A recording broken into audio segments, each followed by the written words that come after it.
There's a moment towards the end of Madoka Magica's penultimate episode where you realize you're on the precipice of narrative destiny.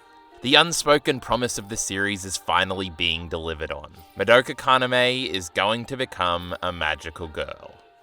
To understand the magnitude and the inevitability of this, you first must have the most basic of contexts, and that is the title of the show Madoka Kaname inhabits, Pulla Magi Madoka Magica. Assumptions can be made about this show just from the title. It's a show about a magical girl named Madoka fighting the good fight. Coming to the end of episode 3 without her having become a magical girl impressed me. What restraint the show had. But by episode 11, you're astounded that the conceit hasn't been cashed in on yet. There's only one episode to go, for God's sake.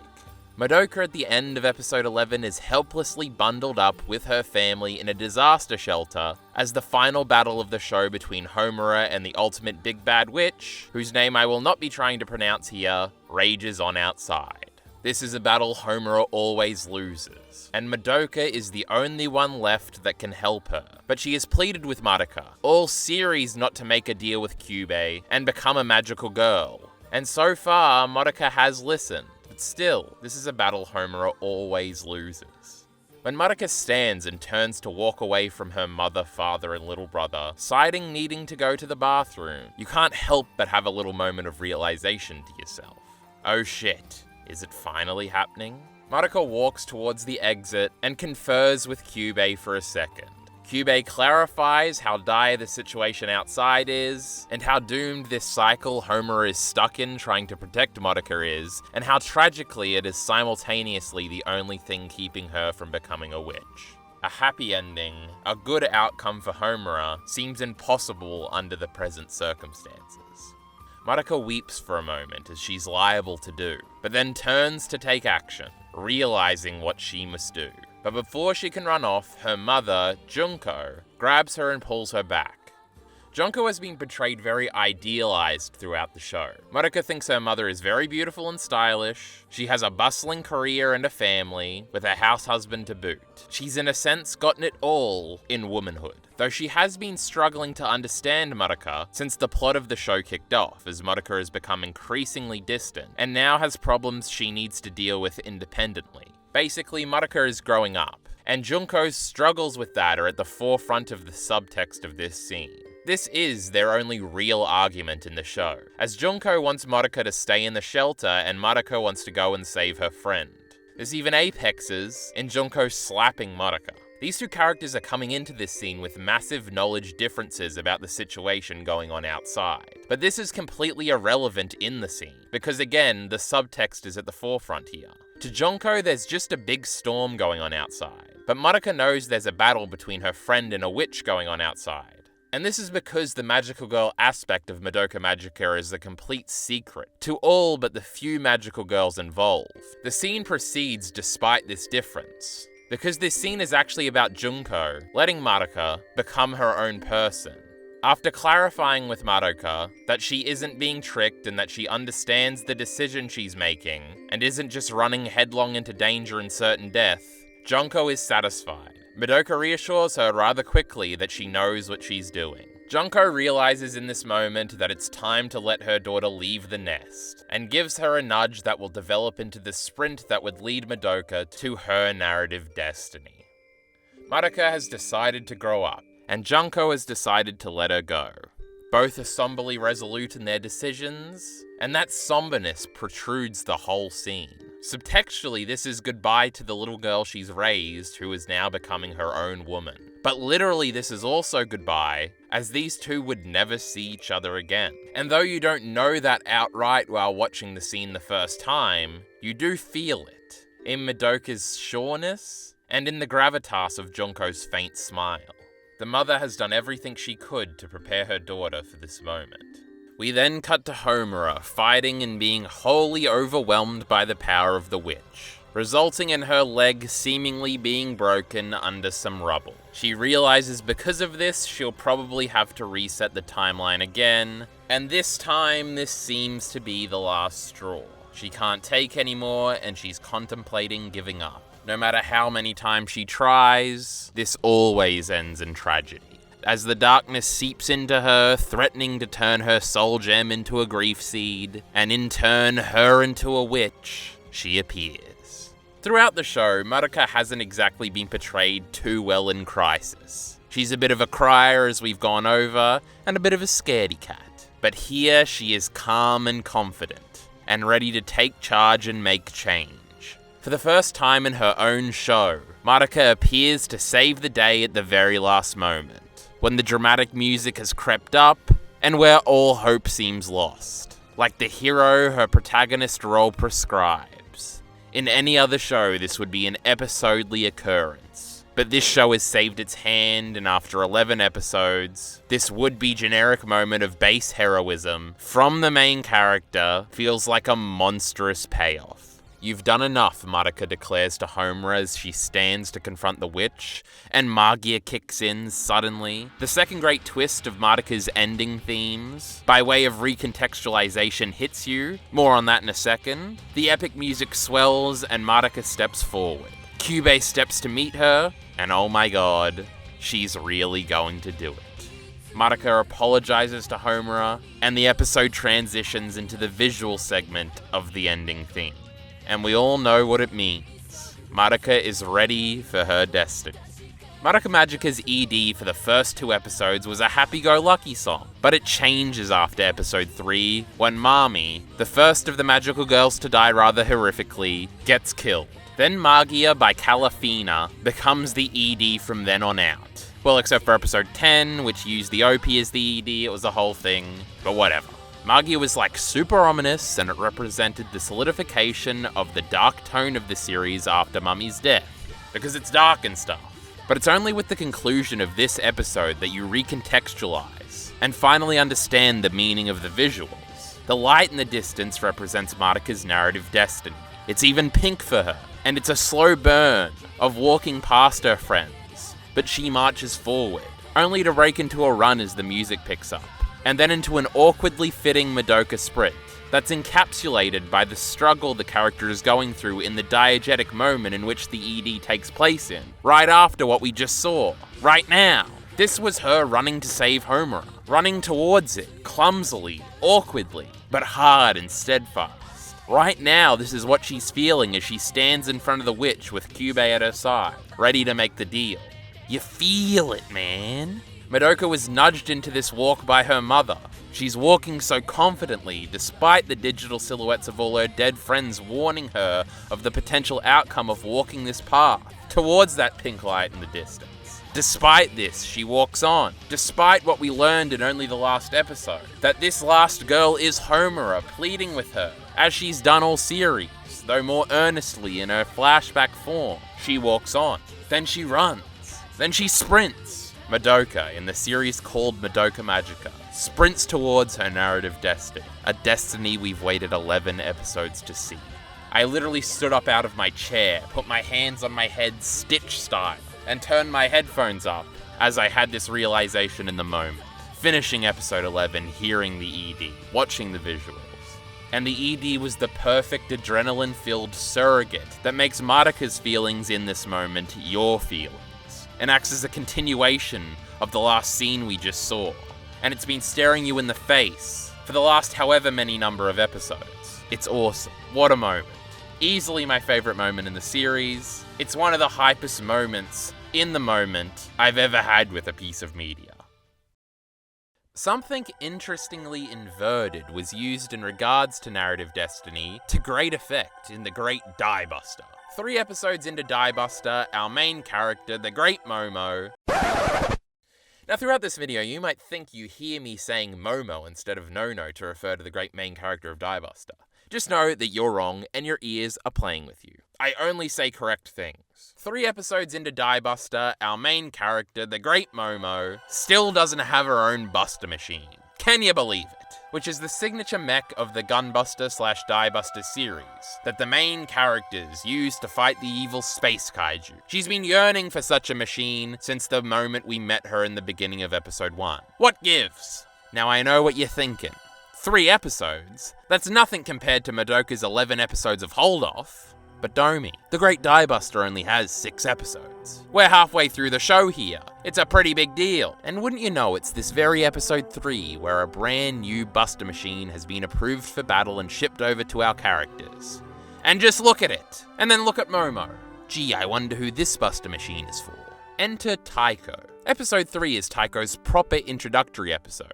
The cold open of episode 3 is the crew out battling space monsters. During the battle, Taiko's mech was destroyed when she got momentarily distracted when her earrings fell off in the cockpit. She ends up having to be rescued by Momo and Lalek, who's currently humanity's #1 topless fighter, who Taiko is jealous of, wanting her top spot. This only rubs salt in the wound. Taiko can't exactly be #1 if she doesn't have a Buster Machine to fight in anymore. So when the new one's shipped over, she wants it for herself, and thus a conflict is born. It's pretty obvious thematically that the show is portraying Taiko as wanting the Buster Machine for the wrong reasons, compared to Momo's right reasons. Taiko just sees the Buster Machines as an extension of her vain pursuits of self-worth, whereas Momo, as she says throughout the episode, wants to be a great hero like Nono Riri and save the children. Also, interpersonally, Taiko is very jealous and dismissive of Momo's more childlike and absent-minded optimism. In every story, Taiko is going to be punished for all these things, while Momo is going to be rewarded. Either as a means of showing Taiko where she can improve, or just to put her down, in order to thematically send the righteous message of vain pursuits and personal jealousy bad. I know where this is going, brother. Seeded throughout the episode, however, is Taiko's attachment to her earrings. There's the moment earlier, but this is expanded upon when we get a flashback and see that these earrings were specifically handcrafted by a sick boy on his deathbed. A boy we would later learn was Taiko's older brother, who was in fact dying of space radiation syndrome, something that during the episode Taiko herself has to be tested for, as she was exposed to space earlier in the episode for a moment when her Buster Machine was destroyed. Her care for the thing that represents her bond with her brother comes to a boil in the episode when some kids break into the doctor's office and steal her earrings, and her and Momo have to chase after them. It turns out the kids were just luring them to their play area in an underground slum section of humanity's new Jupiter, because they have a request for the all-powerful Topless, who it's said can grant any wish. The kids request that they make it snow. They point at the stars, thinking them snow, wondering why they won't fall, asking the Topless if they can please make it happen. Momo, of course, with her optimism, jumps up and frivolously promises the children that the Topless can achieve anything,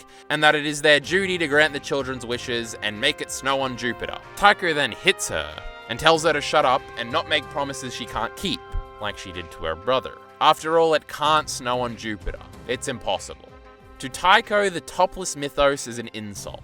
Earlier in the episode, we are shown a scene of everybody watching Lalek give a speech flaunting the Topless motto that's full of heroism and promises and supposed virtue. Momo is enamored by this, believing it all wholeheartedly as she believes in her big sis. Taiko, however, is visibly annoyed, partly because of the jealousy that only the Topless gets to give this speech, which is not her, despite her best efforts, and the fact that the ideas espoused in the speech are to her bullshit.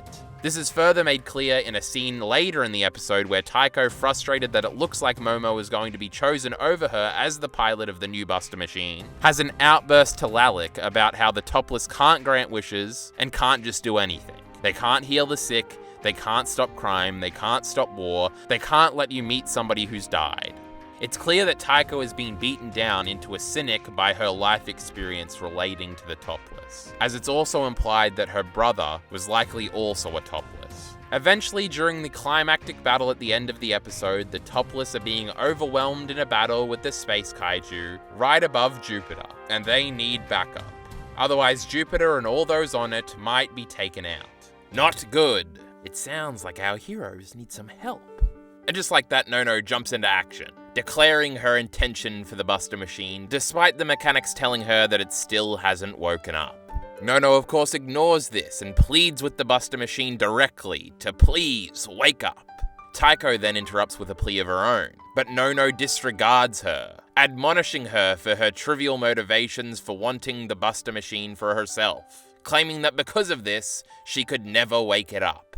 Taiko almost desperately reiterates her trivial motivations, wanting to best Lalek in the number of space kaiju killed, forcing her out of giving those false speeches. It's here where we get the flashback proper, featuring the cutest little moment in anime history when young Taiko asks if the earring her brother's carved makes her look like a lady.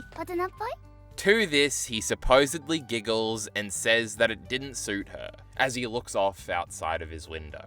Taiko tells Nono that she lied to him, telling him that she would find a way to cure him, that she hurt him, and that even though she was a topless, she was powerless to save him, and that they can't save anyone, including the children down there hiding in the hospital on Jupiter. And she yanks the earring out of her ear. Nono, again ignoring, states that a Buster Machine won't lend strength to somebody who can't even believe in themselves, calling Taiko's bluff.